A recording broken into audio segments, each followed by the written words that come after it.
Hello and welcome to Peza Horror Stories. This story was sent to me by Claire Patterson, a night shift highway dispatcher from Casper, Wyoming. What happened to her one winter night still makes her question what's real and what isn't. It was early January, a storm night in the high plains of Wyoming. Claire had been working the night shift for years at a small highway patrol center off Route 287, a long empty road that cuts through hundreds of miles of frozen wilderness. Her office was simple: 2 radios, a coffee machine, and a glowing wall map filled with blinking pins representing patrol units. Most nights were quiet. Truckers checked in, a few deer collisions, the usual routine. But at 12:43 a.m., a static crackle came through her headset, louder than usual. "Dispatch, this is Eddie Cole. I need help. Roll over on 287. My rig's in the ditch." Claire straightened. The signal was weak, buried under static. "Copy that, Eddie Cole. What's your mile marker?" No response. Just snow-laced static and faint breathing. Then again, "Mile marker, 62 please. I can't move." Claire typed fast, logging the call. "Hold tight, Eddie. We're sending help." She radioed a patrol unit nearby. "Unit 12, we've got a possible rollover at mile 62, Route 287. Driver name Eddie Cole." The officer responded, calm and steady. "Copy that, dispatch. We're en route." For the next 10 minutes, Claire kept trying to reach Eddie. Each time, the radio only hissed. Then a faint whisper, almost a sob. "Don't let them leave me here." Her fingers froze above the keyboard. "Eddie, who's there with you?" But he didn't answer.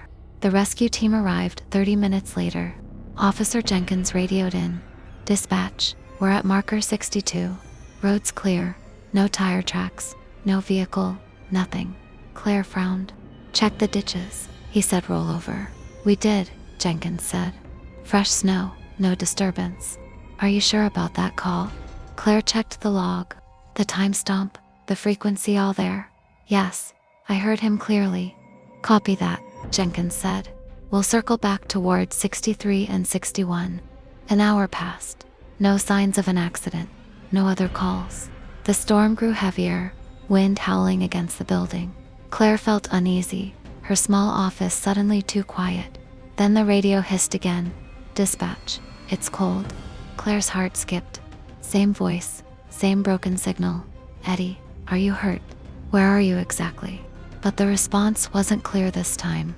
The static rose and fell, whispering words that didn't sound human.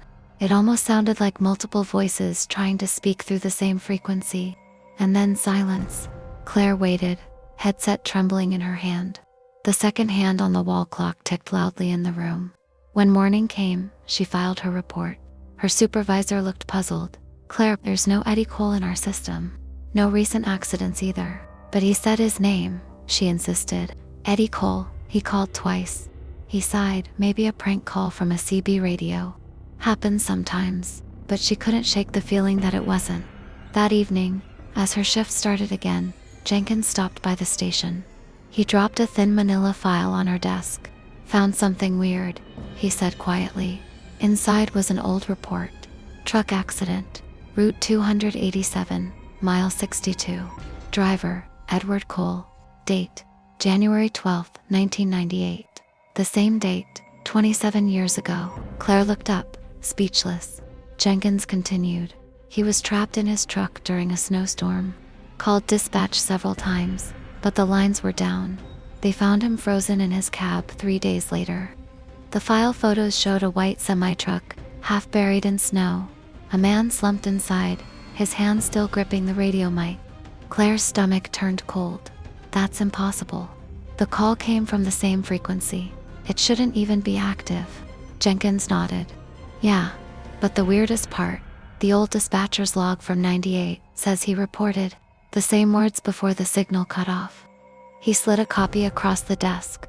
"Don't let them leave me here." That night, Claire stayed after her shift. She replayed the recording, isolating the static. For a moment, she heard only wind. But when she boosted the gain, something emerged beneath the noise. Faint voices whispering. One male, one female, one child. And underneath the same trembling line, "Don't let them leave me here." Suddenly, Her computer monitor flickered. The dispatch software glitched, and the live map zoomed into mile 62, blinking red, a marker she hadn't activated. Then, the radio came alive again. "Dispatch. It's cold, but I see the lights now." Claire's pulse raced. "Eddie, where are you?" "Right behind you." Her chair creaked as she turned. Through the glass office window, she saw a faint figure standing in the hallway. A man in a trucker's jacket, snow crusted on his shoulders, frost clinging to his beard. His eyes were pale, distant. The hallway light flickered once, twice, and he was gone. The radio went dead. They say Claire still works there, though she refuses to take overnight shifts anymore. Every year on January 12th, the Route 287 channel lights up with a brief, broken transmission. "Dispatch. This is Eddie Cole." And no one answers it anymore. This was today's story. If you like the story, make sure to subscribe the channel for more scary stories.